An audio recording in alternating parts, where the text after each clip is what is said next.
Welcome to the Integrate This EdTech podcast. I'm Jeremy Mikla and joined as always by co-host David Berner.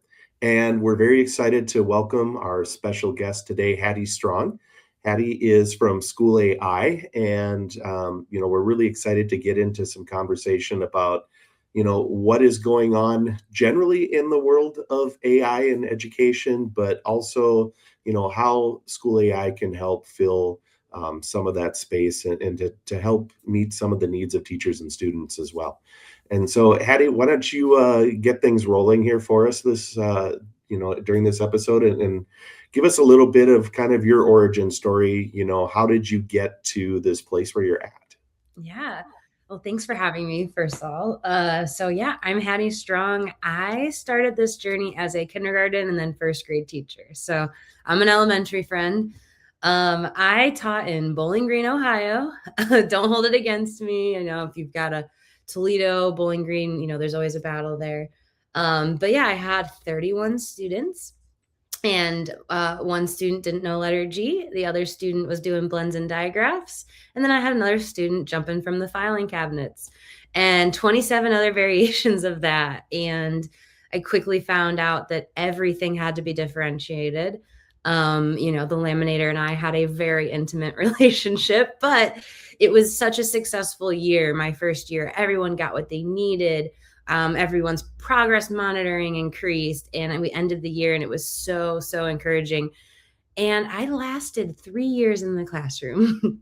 And so I kind of do what I do now, and I moved out of the classroom after that to support teachers, students, the people that support them a little bit broader across the Midwest. So I exited the classroom and went to Smart Technologies. You might know those smart boards. You saw me, popping around all Ohio, Michigan, Indiana, Minnesota, Wisconsin. So I did that for a long time, love active learning. That's what kept me going in my classroom. Turns out my smart board was from the 90s, but hey, didn't know that when I jumped. It was a really exciting time, kind of opened the door and did that for a long time. And then when OpenAI, popped around, it was just like, oh my goodness, like, how do we handle this from an education, pedagogy first lens, like safety, security? And I fell in love with SchoolAI. And that is ultimately how I made my way here, is just to support safety first, students first, and drive that, equity in education. I became an educator because I'm a first generation high school, college grad. So I know that education is the ultimate equalizer. And that's kind of why I do what I do every day. Right. And so was it some of those experiences, do you think, with some of the students and the amount of work perhaps that you were putting into making sure you reached every student that just, after 3 years, that's kind of like I hear.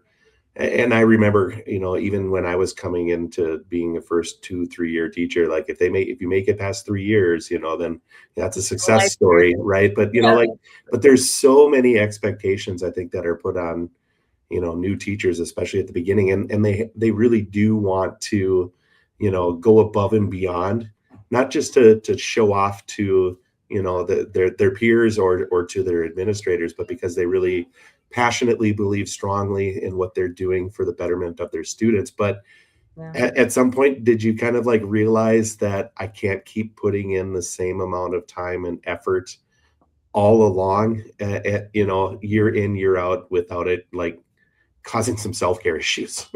Yeah, there's that aspect to it, of course. When you have 31 little bodies and you're one person, and that assumes the facilities are up to date, and that I didn't have air conditioning, so thinking about basic needs, and it just was really tricky. I was on every curriculum committee and tech committee and scholarship this, and needed new books, and it's like, to do teaching the way I wanted to do it, to my standard, because that's what every kid deserved.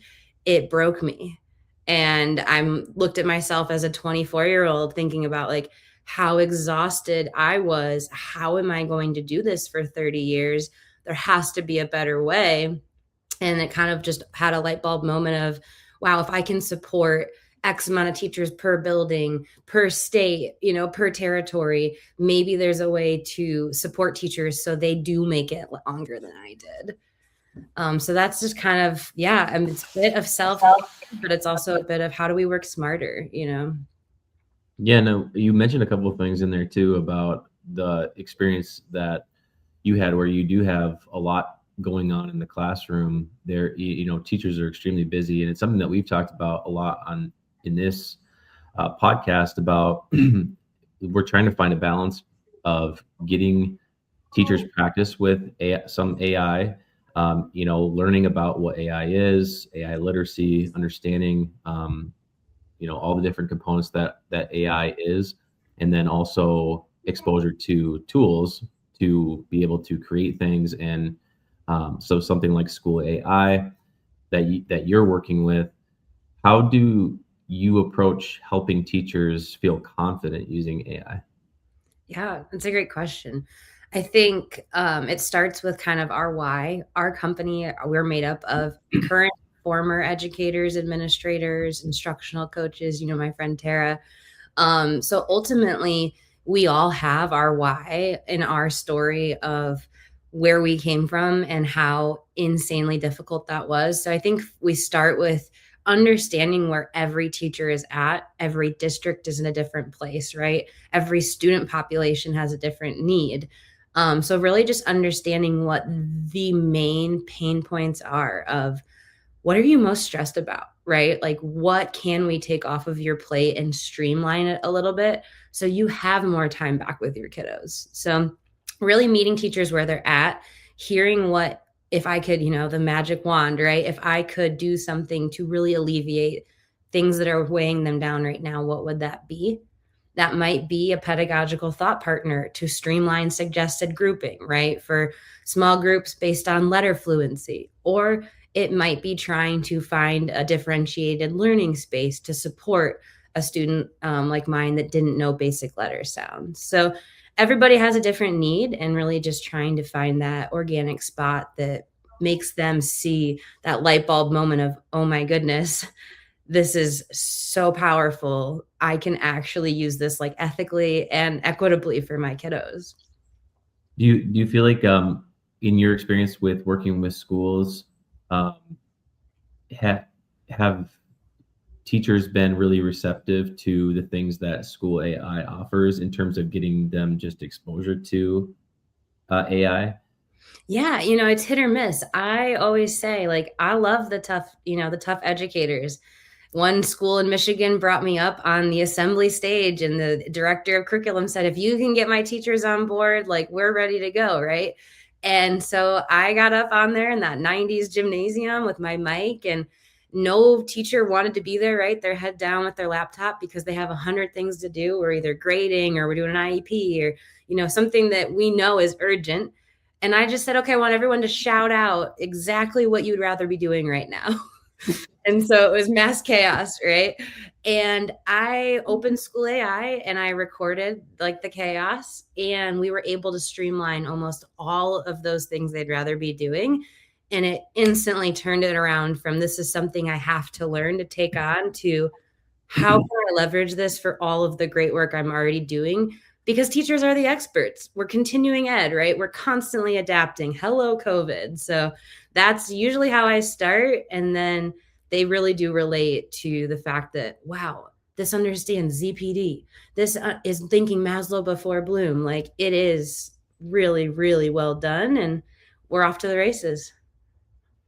So when I started like getting into using School AI a little bit, and was kind of, and I don't have a classroom of kiddos, so I try to project what how is a teacher, and I honestly, my first go around is always social studies. I always default back to that, right? But Which then I start to approach it as, okay, what if I'm a different, what if I'm a middle school science teacher, or what if I am trying to help a class with fluency in phonics, like how would they approach using this tool in their ways? And I think for me, like, one of the things that I found really compelling in using School AI was the ability to create the spaces, which to me kind of like meant I could make kind of like my own personalized tool, right?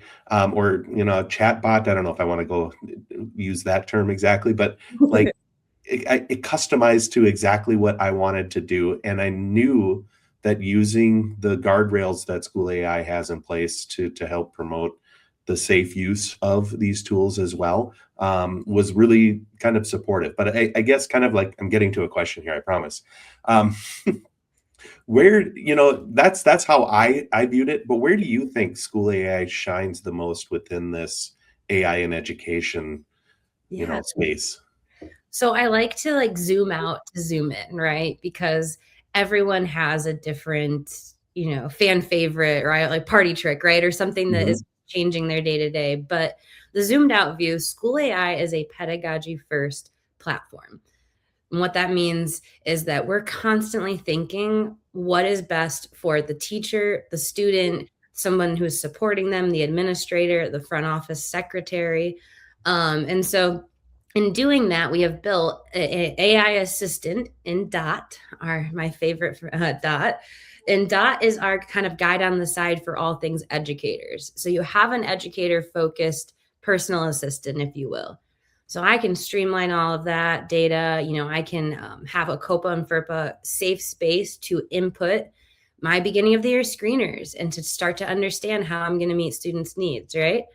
The other side of that is that we are the first student facing platform, and that is how we were built. We are safe by design. So, how that works is that a teacher or administrator creates an individualized learning space. And it's very, very simple to do so. You could even use a thought partner to help streamline that. But through creating that space with my key objectives for maybe one student or groups of students or whole class, in real time, that space has the ability out of the box to ensure students are getting what they need. I have a live data dashboard as the educator, understanding exactly what they're doing because we would not put kiddos out to the playground without a monitor, right? So constantly having that accountability and that full fidelity for teachers to know what is going on, how are my students doing in real time, and who needs me most. So that's kind of like the overview of how you could leverage, right? You've got your personal Mhm. assistant, but you also have this ability to differentiate anything and everything you could need, even for parents. We have parent spaces, we have administrator spaces. So it's really just any learning experience that has an AI guide on the side, thinking about what everybody would need. So when you think about, I'm glad you mentioned, the student facing component of School AI and really designing around that safe space from the very beginning of it. But still, are there guidelines or recommendations that you would make to teachers about when is an appropriate time to begin to introduce students to the types of AI literacy skills that we know that they're going to need, not just as they advance through years in school, but for career readiness beyond graduation?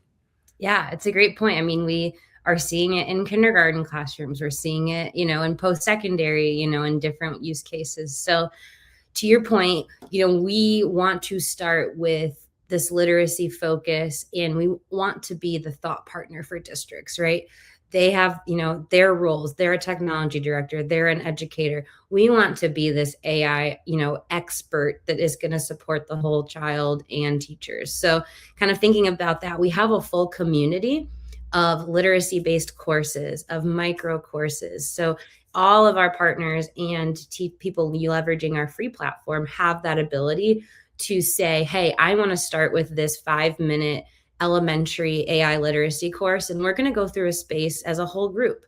And I'm going to introduce you to your accommodations, right? Your read alouds, your easy read mode for neurodivergent friends. So, really, through modeling, we kind of encourage that, from the K-5 space. And then from there, the ability to customize any learning experience or any school AI space enables them to build that literacy organically in a way that relates to them. So if I push back on my topic sentence space and say Spider-Man, Spider-Man, the AI actually has the ability to be like, did you know Spider-Man loves topic sentences? He would actually hunt for, a verb in this, right? So it's going to tie back to the interest and just be able to give that educator a second to meet the student's needs, to get the data point, and then go put out the fire or then go intervene, with their 30 others. So do you think, or can you think of any, like, I'm sure you see a lot of creative uses of spaces and of activities that are planned using School AI. Like, what are some of those most creative, original, unique ones that stand out in your mind? Yeah, I totally forgot to answer your guardrail, point popping back. Spaces have guardrails built in out of the box. Teachers do not have to emphasize, don't give them this answer, don't Mhm. do this, don't do that. Out of the box, good to go. Back to what you had just asked about use cases. Oh my gosh, educators, counselors, principals, like the community in K-12 is so amazing in the Midwest where I get to spend my days. One of my favorite spaces right now is actually a space from a learning AI learning strategist at Michigan Virtual, and he has created a space where he's input all of his district's library catalogs with Lexile levels. And students are actually able to enter the space, say what their name is. The AI understands what books would be a good recommendation, what interests they may have based on previous, data that the teacher has put in. And then it helps them select a book. It asks them if they would like a person of color leading his voice or how they would best relate to sci-fi or this or that. And then it helps them go to the library, find the card catalog, and get that book. And so it sounds really, really simple, but I was speaking with educators in Redford, shout out to Redford, Michigan. And it was the first time in 10 years that this teacher has had all of her kiddos pick a book, fill out the actual details to describe that book, and do it within one class period in probably 10 years. So that was one of my favorite ones, this past week. The other side of that is that we have counselors using spaces that can be calming corners or can be an after hours safe space. Our spaces have guardrails built in so that if anything crosses a line of safety, security, or Maslow before Bloom, if someone says, I'm hungry, a red alert actually goes back to the educator and administrator with a timestamp to that convo. So again, just that full fidelity and keeping that educator central to the loop because we want everything to go through that expert for kids. Yeah, and one of the things that you're mentioning there is, well, there's a couple different uses that you mentioned where it kind of covers the whole or a lot of different areas of the school. So like counselor or upper or lower level kids that are using the spaces.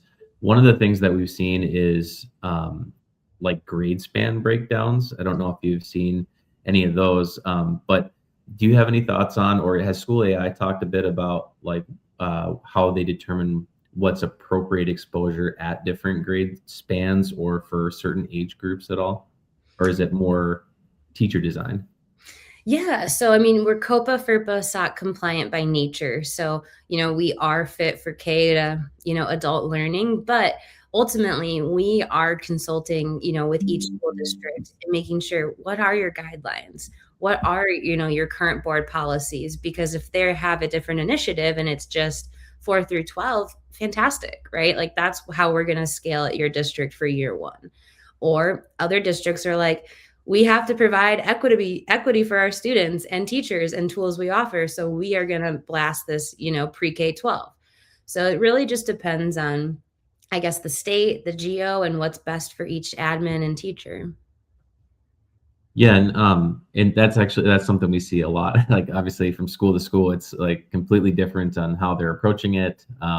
If they're approaching it, sometimes is another issue as well. But one of the things that Jeremy and I talk about in some of the trainings that we've done, and this is I think we've got this from a number of different organizations, but there's like this concept of balancing opportunity versus over reliance on the tool.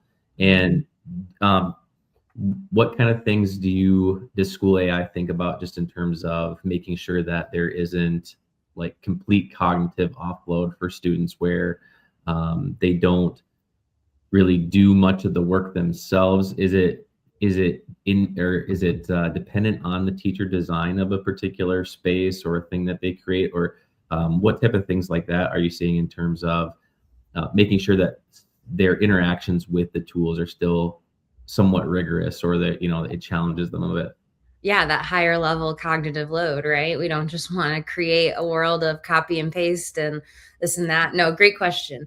Out of the box, our learning experiences are going to probe for deeper learning, right? So the second I put a one-word response, I'm going to be met with a little bit of a probing question or trying to tie into an interest. So that, is enabled out of the box. But to your point, the teacher does have an ability to set different guardrails. So maybe I'm a foreign language teacher and I want to put do not provide translations, right? Maybe that's an accommodation that I don't want the AI to take. Or maybe I do because I'm in, sixth grade and I have a ton of Bengali kiddos and I want them to be able to translate in real time, right? So it's a little bit of both, right? Everything that we're doing in our former educator brains is for best, learning practices. So we're mirroring that AI to make sure it never takes on, a personalized approach, to never relate, to make sure students know I'm speaking with an AI thought partner. This is not human. This is not, something that is going to become my best friend, this, that, the other. And it's not, an agent to just streamline and not take ownership of my work. It's going to really probe to take on deeper thinking and scaffold what I need in real time.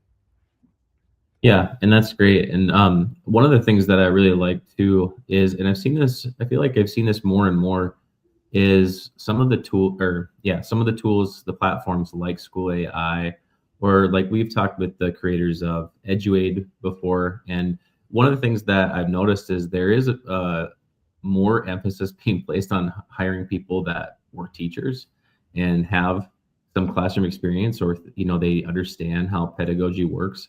And that's really great. And I guess what I'm curious about is, what have you seen in terms of things that have been created just from your teacher lens?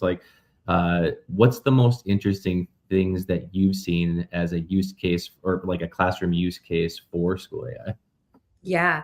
Well, I go back to my kindergarten brain.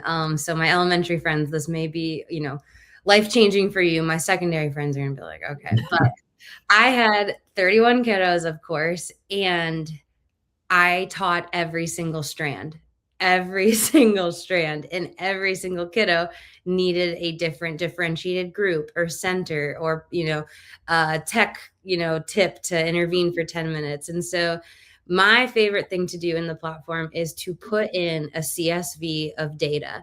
So I have my kiddos info. Because it's compliant, I cannot, I don't have to worry about scrubbing names and matching kiddo 1 to Jody and this and that. So anyway, I can upload this massive data file that says how every kiddo is doing in letter fluency, in letter sound, uppercase naming, right? Into math mastery, into their accommodations, their 504s, their IEPs, or where they learn best in my classroom. I can put that file in and say, I need groups of 6 that are hetero or homogeneous based on letter fluency. And within 30 seconds, I have a perfect combo to try out. The amount of hours I spent tweaking, okay, Brody can be here. And then Hayden, well, nope, I need to switch that group because he knows that sound. And I spent hours. And if I think about using AI as this partner where I am the expert, because teachers are our experts, admin are our experts, can kind of use it as I need it. We always say beat up on the AI, right? Like you're not going to hurt its feelings. And within 30 seconds, I have a new hypothesis of groups that are either going to land flat on their face or be amazing. And so far, they've been awesome. So we recently had on as a guest Saba Quidwai, who, to the point that you're just making, really kind of helped to lay out this idea of we need to get past using tools and AI as a tool, and you start using AI as a teammate. And from hearing you just give that example, it seems like you've got that process working already. Yeah, we really, again, the company, we say AI is not our thing. Like, we love AI, but AI is not the thing. The thing is equity in education, this thing we've been running at for how many years now, trying to just add more and more onto teachers' plates and school leaders' plates. And it's like, is this thing, if done right, that we can really enable teachers to not only survive but thrive as these experts? So again, I'm not saying it would have kept me in the classroom, but I don't know. Like, I could still be doing what I'm doing if I had the ability to, to have this, thought partner. Of course I can go across the hall to Mrs. Powell or this or that, but like, to be enabled all the time, to be at home, yeah, as a first year teacher, it would have been great. Yeah, and I kind of think of that sometimes as well, like, how would I be using this if, like, would I have stayed in the classroom versus moving into a role that I have now? I don't think I would have. I think I really enjoy what Yeah. I'm doing right now, and getting a chance to have great conversations with people, all over the country and getting to hang out with David, has been a lot of fun too. I don't know. Well, and supporting Give teachers, him a shot. honestly, like, again, I gave the story about me getting on the stage in Grosse Ile. Like, it's so invigorating. Like, I know I'm a teacher to my core, because when I'm training teachers or when I have those light bulb moments with educators or leaders, I'm like, this is it, like, this is what we're doing. So it's so cool to see that full circle on the other side too. Sure. Let's stick on that theme of teachers a little bit here. And, like, the innovation really kind of comes from teachers. So how does School AI really try to integrate the voice of teachers into the designs that they're making?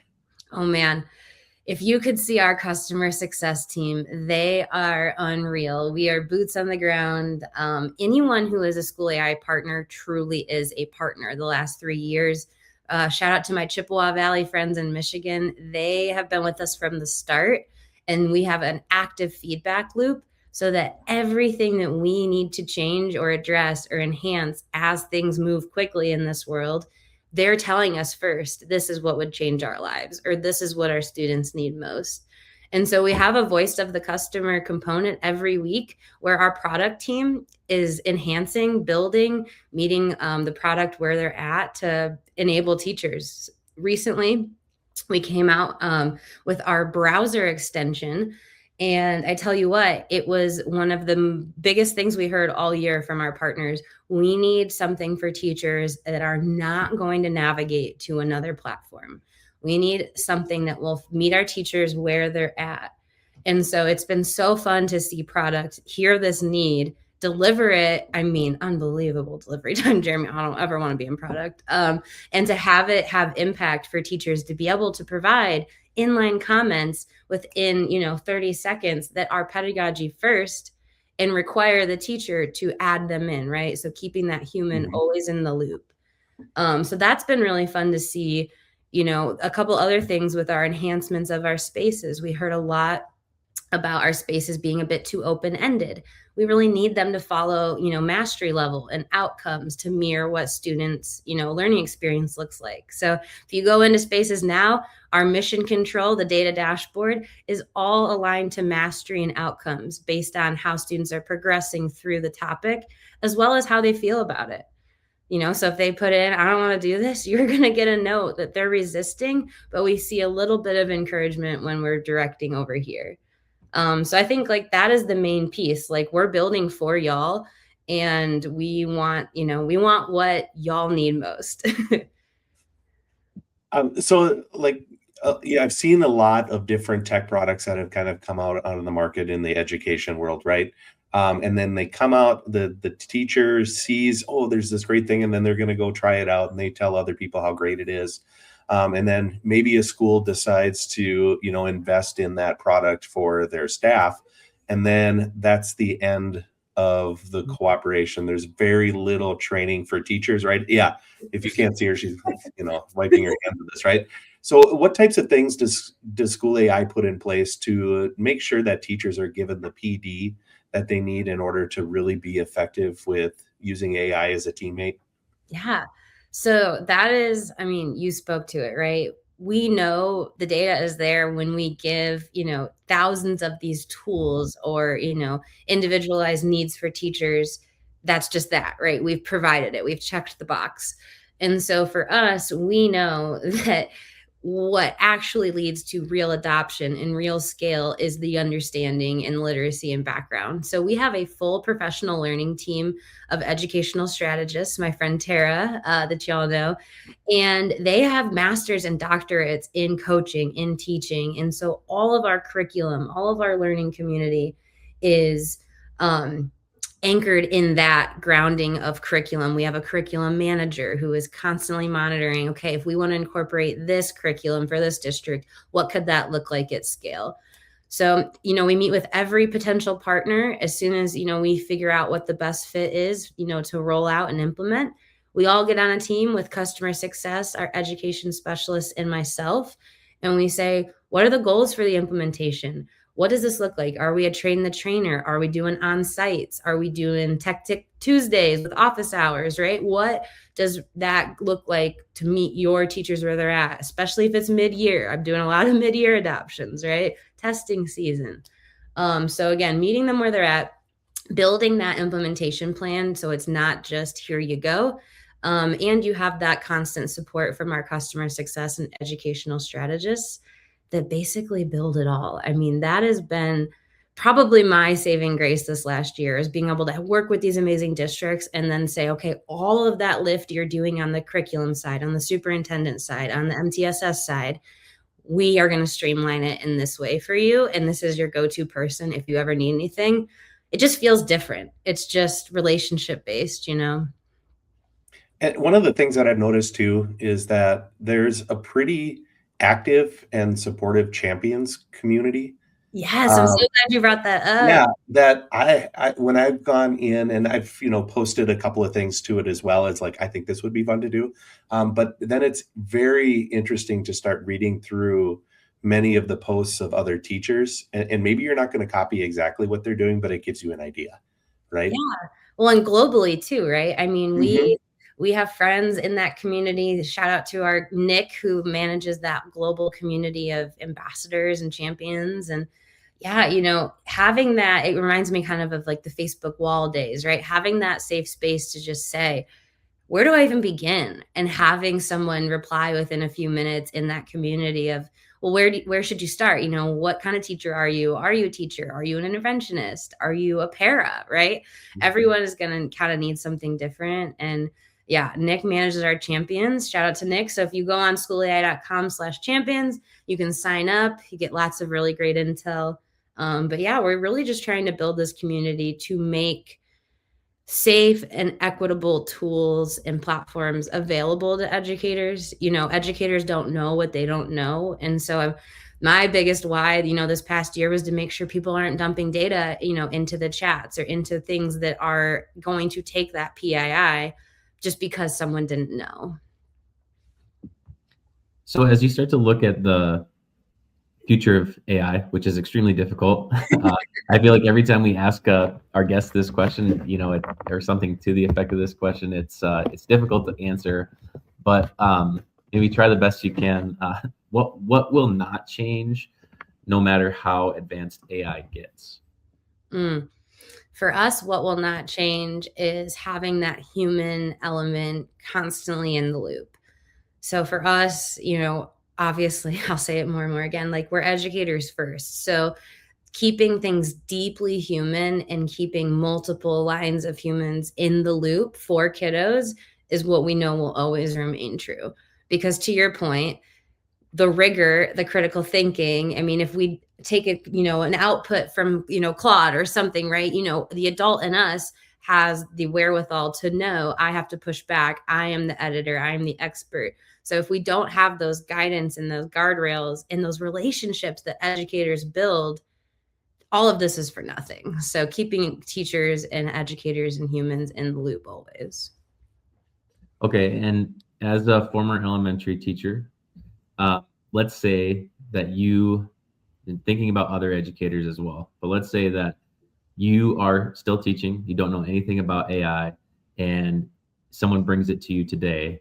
What's the thing that you would say that you should do, or teachers should do, to start learning now so that they can get ahead, or not get ahead, but just get caught up to speed on what AI is? Where would you start them out?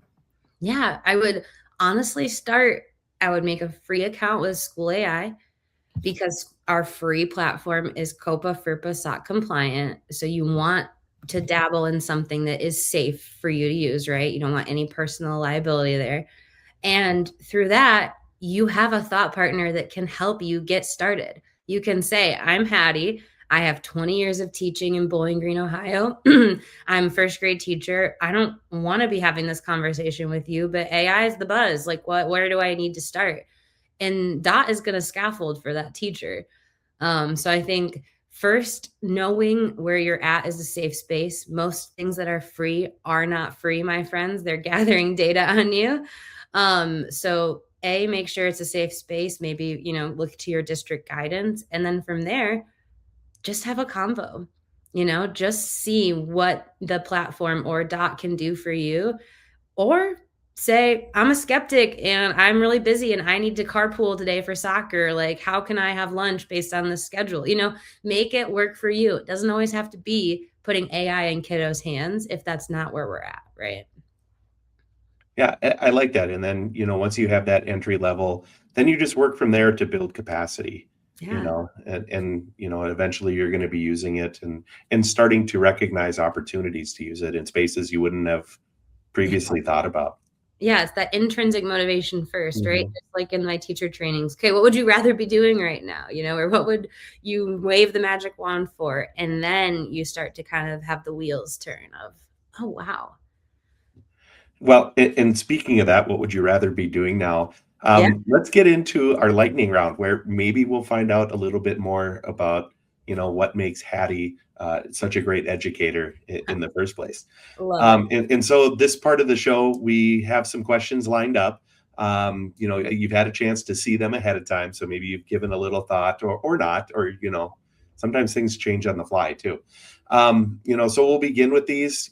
Feel free to respond to any length that you need to. And then we'll have some this or that kind of questions that get thrown in as well, where it is just one option that you get to choose from. Perfect. I'll keep it Okay. concise. All right. So I get the first one here. What's one thing teachers are overcomplicating about AI right now? Oof. Yeah. So I think, it's tough because I don't necessarily know that it's overcomplicating, but there's so much noise right now that I think teachers are starting, the last few years to really see the possibilities. So I think they're overcomplicating how much they're trying to take on with AI. And I mean that like, there's a tool for this little piece, or if I want to create this, or if I want to make a song, and then you start to have this AI noise of like 20 different tools and doing this and doing that. And then you try to mimic it or scale it with a different teacher and they're completely lost. And so I think trying to really hone in on what is the goal, right? I want to enable myself. I want to enable my students and families and those that support them. And I want to make sure it's all relevant, to best practice. Like, I think that has to be the center so that then they can go and support what their district is evaluating without it being just, I keep calling it tool buffet because it's insane, right? Some districts are like, yeah, we have 20 different tools. And I'm like, holy moly, like, what does that look like to scale at the district level? Like, how are you showing the strides you're making or the data points, or what do the case studies look like, So I think that gets complex right now. What's one AI use in education that's underrated? Data analysis. I mean, the ability to put in, if you're an administrator or superintendent and you go to a board meeting, you're able to dump in year over year district achievement data and get trends and norms that you may have missed. My favorite party trick is to say, what is one data set that if I was reading this at, 11 o'clock at night that I would miss? So I think that we spend so much time with MTSS analyzing the data and what we need to do. Now we can just actually drive that impact plan. So that's probably what's underrated for me. What's one old school teaching move that you still love? Oh man. Humor. To be honest, when I'm leading all of my sessions, I was just at McCall in Michigan and we had a really cool policy session, and like, again, I mean, I say cool policy, but it was really fun and it was a good time and everyone was active and moving. It wasn't sit and get. And so I think just mimicking all of those best practices I did with my 5-year-olds, now with adults, humor and being, deeply human in your interactions is what still matters. I've never heard policy and cool used in the same. Yeah. Oh, it was so cool, you guys. I gotta show you the outline. You'd love it. That speaks to your optimism. I appreciate it. So, if you could redesign one thing about school with AI in mind, what would it be? I think it would be like less at the school level, and I think it would be more at like the national level, just understanding that we need to provide like broad guidance on what is ethical and equitable. I feel like if I, could change anything, it would be that there would be more uniform guidance, so that there's less, corporate America, right?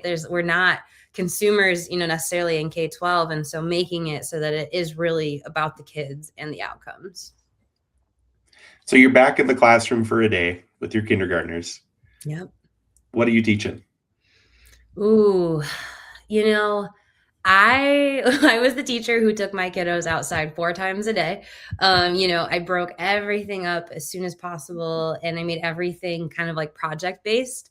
So if I could go back, it would probably be around pumpkins, because I loved the carving the pumpkin, taking out the seeds, prepping them, cooking them, bringing them back the next day.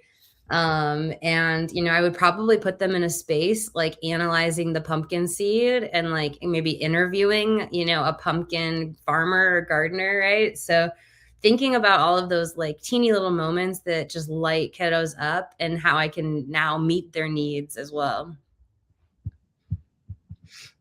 All right. We're going to go into our this or that. So this is a little tougher. You can only choose one. I'm on it. So AI as a lesson planning partner or student facing tool? Student tool all day, every day. Okay. Coffee, tea, or energy drink? Ooh, I don't do caffeine, so tea. Okay. All right. We had one the other day. Actually, that was just water. So they did not like our this or that. I think it was terrible. I love flavored water. Yeah. So there you go. Yeah. AI use for students' needs, structure, or exploration? Right now, structure. Okay. For me, structure. Yeah. Beach vacation or mountain getaway? Oh man, it depends on the year. Depends on, how bad the winter's been in Ohio. Yeah. Probably mountain. We've had so many people say mountains. I'm surprised. Yeah. I love it. I love the fresh air.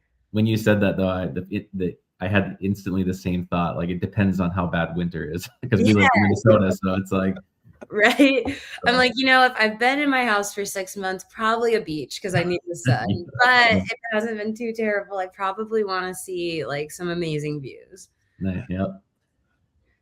AI used for teacher focus now on efficiency to save time or enhancement for creating deeper learning experiences. Oh, with these one words. So either or, depends on the teacher. For me, it would be enhancement. But if you're just starting your journey, start with efficiency. And then would you rather have unlimited time or unlimited resources? Time. Time.